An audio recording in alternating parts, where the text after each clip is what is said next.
listening to the Fours Up Podcast with your host, Marsh.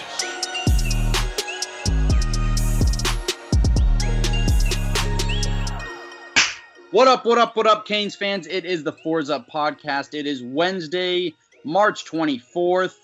We are in the middle of spring practice. We are 2 days away from Ja'Cory Brown's announcement. I am joined by my co-host and producer, Jordan Nelson. Jordan, how's your week going? How are we feeling?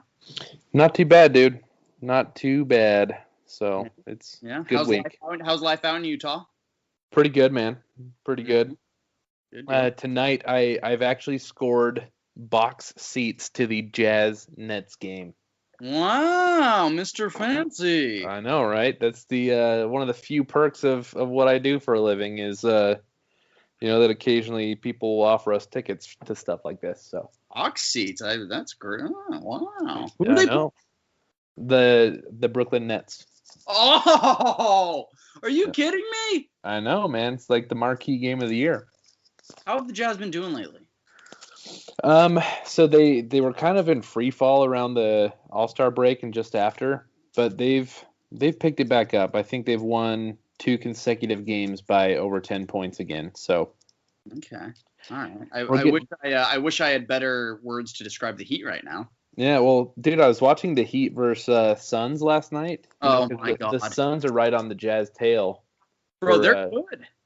They are good. They're no joke. I was really hoping the Heat could help me out last night, but it didn't happen. Yeah, we are in a free fall. We've lost 4 in a row. I don't know what the hell's happening. I'm literally refreshing Twitter, like just waiting for a trade announcement, like it's recruiting season. But yep, I don't know, man. What do you think about the Kyle Lowry trade? Like the possibility of a Kyle Lowry trade for the Heat? It's. I'd rather get like Oladipo and LaMarcus Aldridge. Okay. Honestly, but Lowry, I didn't know he was 34. Yeah. That's the only thing. But Oladipo I would guess sure be a lot less. Lowry's still playing at a high level, so it depends on what we give up for Lowry. Like I wouldn't give up Hero for Lowry. I get you. I can see like the Oladipo would be a lot less expensive. Mm-hmm. I don't know, man. I kind of worry about Oladipo. Yeah, I think as like a number 3 option, he would do well. Yep. Honestly, but we just need someone else to score besides Jimmy and Bam, and half the time Bam doesn't even score. And yeah. Dude, I tried to warn Heat fans that the Jay Crowder for Avery Bradley swap, they let Jay Crowder walk and brought in Avery Bradley and Mo Harkless. And I tried to warn you guys, man, that was bad. Bro, I told people like when we didn't re-sign Jay Crowder, I'm like, this is going to be a mistake. Mm-hmm. I love Jay Crowder is one of my favorite players in the NBA. Yeah, and he's not a guy that you can like count on to have a big scoring night, but I feel like he's a reliable 12 points, hard-nosed defense, that kind of thing. And yeah, I'm with you. He's everywhere he goes, the teams are good, and I don't think that's a coincidence. Yeah.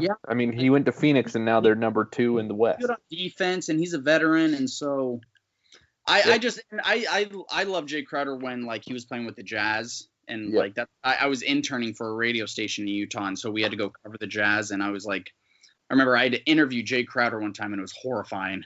Yeah, he's a scary dude. Yeah, I met him at like a season ticket holder event, and I was just like, I think it was shortly after we traded for him. And okay. It's like, dude, we're pumped to have you here, and he's like, yeah, man, I love being here in Utah. Like, he was just super cool about it. So. Cool dude. Okay. But yeah, that my sports life right now is we're in like the Heat suck right now. Yeah. And it's not football season and it's not baseball season yet. So yeah. It's very boring, honestly, because honestly, it's spring practice and I know we're all really excited, but the fact that the media can't be there and we have to just like take notes off of these interviews and literally practice clips from the Canes Twitter account. Like it's not as great. Like, I feel like we don't really know what's going on. And so that's kind of hard, but I don't know. You know what I'm saying? Yeah. No, I get you. I'm right there with you. Yeah, but I don't know. But yeah, the Canes are still practicing. I'm trying to think if there's like some big news that's been going on lately. Tyler Van Dyke is still playing really well. Keyshawn Smith is still. I'm hearing great things about Keyshawn Smith, and also Mike Harley, my boy, is playing really well right now. Does that come as a surprise to you?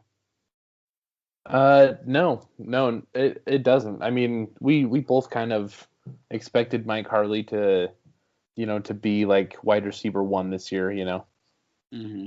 Okay, did you know that he is 50 receptions and 900 yards away from being Miami's all-time leading receiver? So I didn't know that until our friend Endo Gaines pointed that out on Twitter. That's crazy, man. He could legit make a run at that number 1 spot. Yeah. Like, if you were a betting man, I think he gets the 50 catches, but I don't know if he gets the 900 yards. Agreed. I was going to say that same thing. I think he'll probably have closer to 700 yards, but I bet he gets very close, if not passes that 50 reception mark. Yeah, I mean, he's definitely got to get 50 receptions. I think he definitely had that over that last year, but 900 yards for a Miami Hurricanes receiver, I don't know when the last time that happened. Yeah, it would be interesting to look up. Wasn't there a guy that had, I want to say that Perryman who was the first round pick that's really fast, played for the Patriots? Philip Dorsett.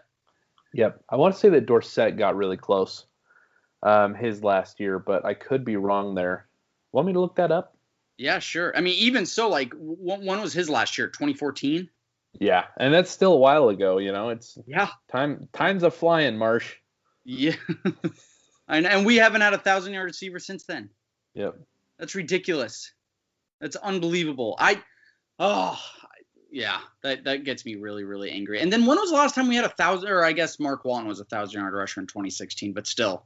So Dorsett's last year, he had 36 catches, 871 yards. Wow.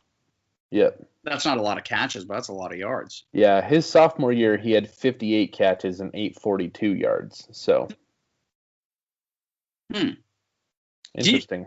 You know what's interesting is that he was a first-round draft pick. Yeah, man, I remember that draft. Like, because one of my buddies was an Eagles fan, and they were trying to draft a wide receiver that year. And after Dorsett ran like a 4.31 or whatever in the combine, he like started rocketing up draft boards. And my buddy hit me up and was like, "Dude, is Dorsett like a legit first round guy?" And I just couldn't lie about it. I was like, I don't know, man. Like he's really good if you want him to run a straight line. If you need him to catch a football, it complicates things. If you need him to change direction, it really complicates things. But yeah, like he was a first round pick, and like he's had a I guess okay NFL career, but man. Yeah, I'm not much of a guy for the combine heroes for that reason. Yeah, I'm not either. Like I'll say, I mean, I will say this. I think Jalen Phillips is going to have an incredible combine. Yes, but I mean, he had an incredible season though too. Yeah. Like when you're a combine hero, but your college production doesn't match those numbers. Yep. Then I think you gotta. I agree. I'm not a guy where it's like I'm giving somebody a 5th round grade and then they have a great combine and then they're in my 1st round. Yeah. Like I would probably move them up like 2 rounds rather than a few, Mm-hmm. That type of thing. Ugh. And you know what's really sad is that guys like Amon Richards should have been a 1st rounder. Oh yeah, he was a lock for a 1st round. Honestly, he was so good. I'd bet the naming rights to my first child that he would have been a 1st round pick. Bro, after his freshman season, I was like, oh my gosh, like we found the next Andre Johnson. Yeah, Oh, that's so sad what happened. It Yeah, really. we've had a lot of stuff like that in the last few years, man, because it happened to Malik Young as well. Mm-hmm. And he was really good, man. Our 2017 secondary was loaded. And that's with Malik Young having a career-ending injury in what was it, like week 4? No, it wasn't that early. Because Okay. I remember he got a pick in the Notre Dame game. Okay. But yeah, it was definitely before like the ACC championship game, I think. I got you. But yeah, that 26. So I was maybe we could talk about this on the show. I was and I know that you and I are kind of skeptical on the Canes defense this year, but I'll bring it up when our guest comes on. But I was thinking about the 3 years that Manny Diaz was the defensive coordinator. Uh-huh. Like it averaged out to his defense in those 3 years. They gave up 19.9 points per game and something like 340 yards per game.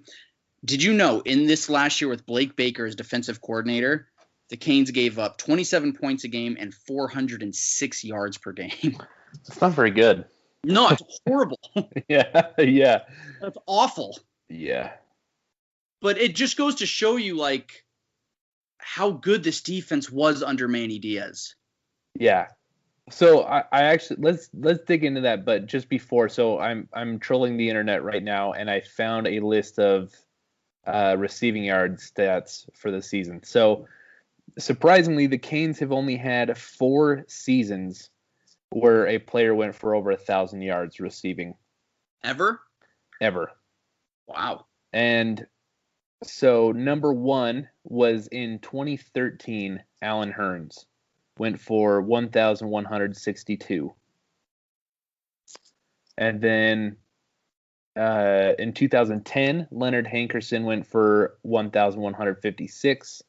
Eddie Brown in 1984 had 1,114. And then in 2002, Andre Johnson had 1,092 yards.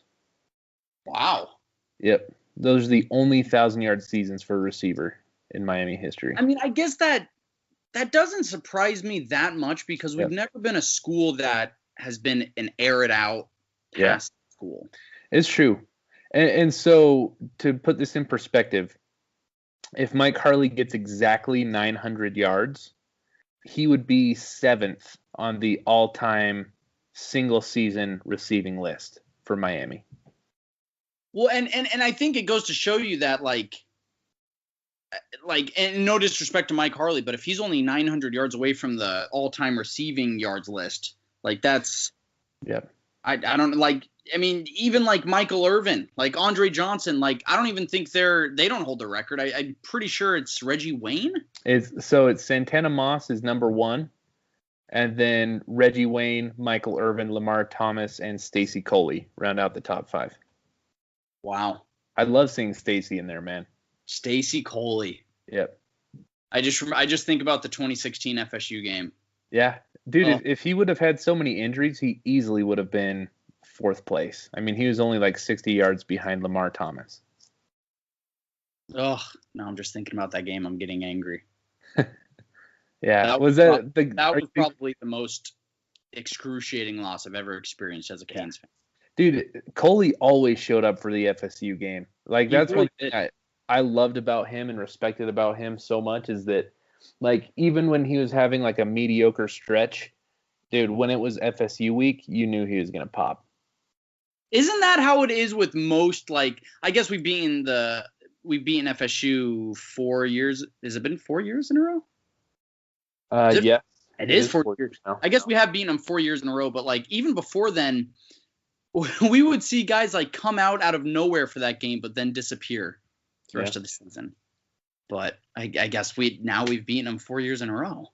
Yeah, that's kind of crazy to think about. That's how it should be, though. I mean, like, to me, that's one of the aspects of somebody who's like a true Cane, air quotes, is like a guy that shows up against the teams like Florida State. Mm-hmm. Okay. One thing before we get to our guest. I was listening to a Rivals podcast, and our guy Mike Farrell was co-hosting.